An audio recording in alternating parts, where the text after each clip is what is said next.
Hi, my name is Tamar Daniel.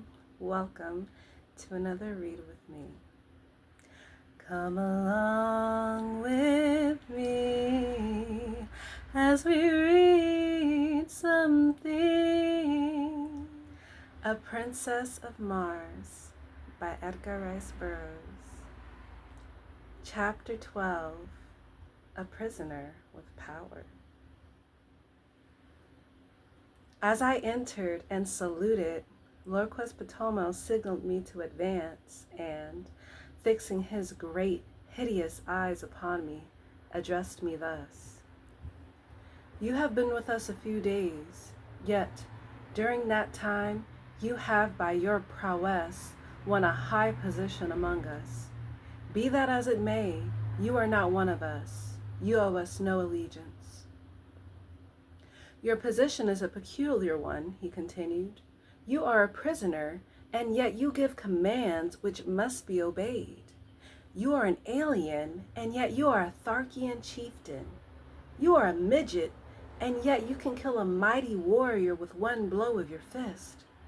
And now you are reported to have been plotting to escape with another prisoner of another race, a prisoner who, from her own admission, half believes you are returned from the Valley of Dor.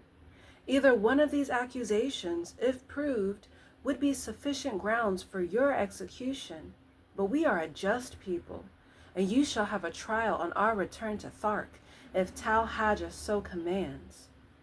But, he continued, in his fierce, guttural tones, if you run off with the red girl, it is I who shall have to account to Tal Hajas. It is I who shall have to face Tars Tarkas and either demonstrate my right to command, or the metal from my dead carcass will go to a better man, for such is the custom of the Tharks. I have no quarrel with Tars Tarkas. Together we rule supreme, the greatest of the lesser communities among the green men. We do not wish to fight between ourselves, and so if you were dead, John Carter, I should be glad. Under two conditions only, however, may you be killed by us without orders from Tal Hajas. In personal combat and self-defense, should you attack one of us, or were you apprehended in an attempt to escape? As a matter of justice, I must warn you that we only await one of these two excuses for ridding ourselves of so great a responsibility. The safe delivery of the red girl to Tal Hajas is of the greatest importance. Not in 1,000 years have the Tharks made such a capture. She is the granddaughter of the greatest of the Red Jedaks, who is also our bitterest enemy. I have spoken. The red girl told us that we were without the softer sentiments of humanity, but we are a just and truthful race. You may go. Turning, I left the audience chamber. So this was the beginning of Sarkoja's persecution. I knew that none other could be responsible for this report, which had reached the ears of Lord Quespetomo so quickly, and now I recalled those portions of our conversation which had touched upon escape and upon my origin. Sarkoja was at this time Tars Tarkas' oldest and most trusted female. As such, she was a mighty power behind the throne, for no warrior had the confidence of Lord Quespetomo to such an extent as did his ablest lieutenant, Tars Tarkas. However, instead of putting thoughts of possible escape from my mind, my audience with Lord Quespetomo only served to center my every faculty on this subject. Now, more than before, the absolute necessity for escape, insofar as Dejah Thoris was concerned, was impressed upon me, for I was convinced that some horrible fate awaited her at the headquarters of Tal Hajas. As described by Sola, this monster was the exaggerated personification of all the ages of cruelty, ferocity, and brutality from which he had descended. Cold, cunning, calculating, he was, also, in marked contrast to most of his fellows, a slave to that brute passion which the waning demands for procreation upon their dying planet has almost stilled in the Martian breast. The thought that the divine Dejathoris might fall into the clutches of such an abysmal atavism started the cold sweat upon me. For better that we save friendly bullets for ourselves at the last moment, as did those brave frontier women of my lost land who took their own lives rather than fall into the hands of the Indian braves. Wow. As I wandered about the plaza, lost in my gloomy forebodings, Tars Tarkas approached me on his way from the audience chamber. His demeanor toward me was unchanged, and he greeted me as though we had not just parted a few moments before. "Where are your quarters, John Carter?" he asked. "I have selected none," I replied. "It seemed best that I quartered either by myself or among the other warriors, and I was awaiting an opportunity to ask your advice. As you know," and I smiled, "I am not yet familiar with all the customs of the Tharks." "Come with me," he directed, and together we moved off across the plaza to a building which I was glad to see adjoined that occupied by Sola and her charges. "My quarters are on the first floor of this building," he said, "and the second floor also is fully occupied by warriors, but the third floor and the floors above are vacant. You may take your choice of these." "I understand," he continued, "that you have given up your woman to the Red Prisoner. Well, as you have said, your ways are not our ways. But you can fight well enough to do about as you please. And so, if you wish to give your woman to a captive, it is your own affair. But as a chieftain, you should have those to serve you, and in accordance with our customs, you may select any or all the females from the retinues of the chieftains whose medal you now wear."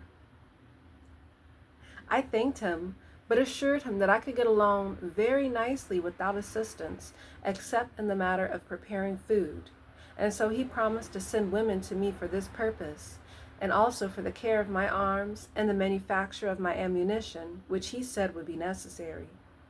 I suggested that they might also bring some of the sleeping silks and furs which belonged to me as spoils of combat, for the nights were cold and I had none of my own. He promised to do so and departed. Left alone, I ascended the winding corridor to the upper floors in search of suitable quarters. The beauties of the other buildings were repeated in this, and, as usual, I was soon lost in a tour of investigation and discovery.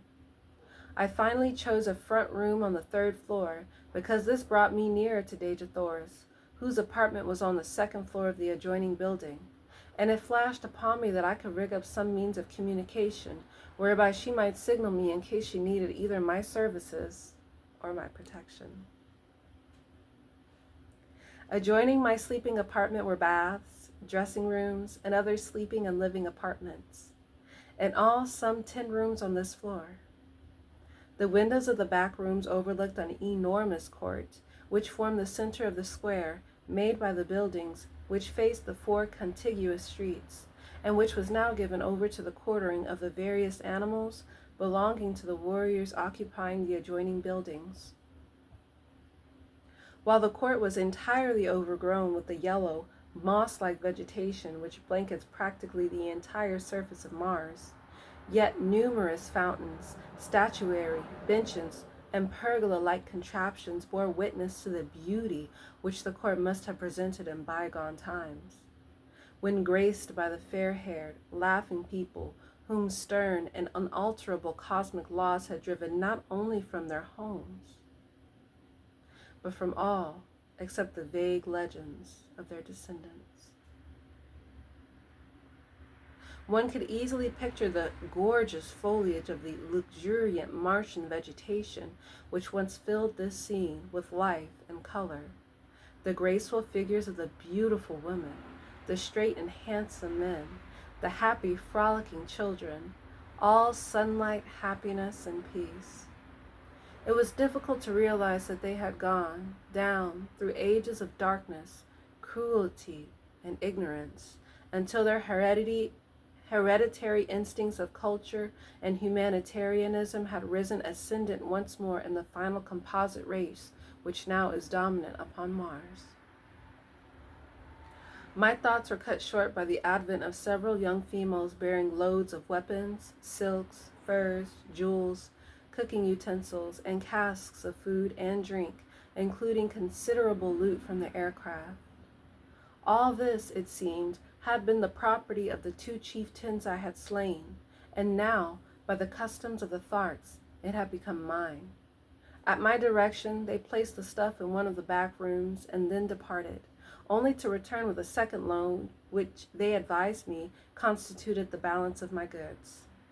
On the second trip, they were accompanied by 10 or 15 other women and youths, who, it seemed, formed the retinues of the two chieftains. They were not their families, nor their wives, nor their servants. The relationship was peculiar and so unlike anything known to us that it is most difficult to describe.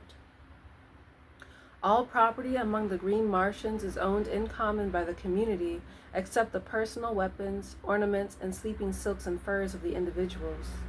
These alone can one claim undisputed right to, nor may he accumulate more than these than are required for his actual needs.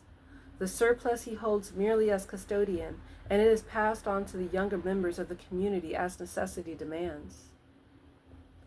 The women and children of a man's retinue may be likened to a military unit for which he is responsible in various ways, as in matters of instruction, discipline, sustenance, and the exigencies of their continual roamings and their unending strife with other communities and with the Red Martians. His women are in no sense wives.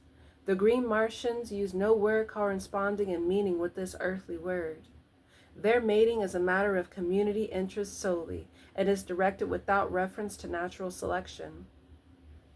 The council of chieftains of each community control the matter as surely as the owner of a Kentucky racing stud directs the scientific breeding of his stock for the improvement of the whole. In theory, it may sound well, as is often the case with theories, but the results of ages of this unnatural practice, coupled with the community interest in the offspring being held paramount to that of the mother, is shown in the cold, cruel creatures in their gloomy, loveless, mirthless existence. It is true that the Green Martians are absolutely virtuous, both men and women, with the exception of such degenerates as Talhajas, but better far a finer balance of human characteristics, even at the expense of a slight and occasional loss of chastity. Finding that I must assume responsibility for these creatures, whether I would or not, I made the best of it and directed them to find quarters in the upper floors, leaving the third floor to me. One of the girls I charged with the duties of my simple cuisine, and directed the others to take up the various activities which had formerly constituted their vocations. Thereafter, I saw little of them, nor did I care to. So ends chapter 12, A Prisoner with Power, Apprentice of Mars, by Edgar Rice Burroughs.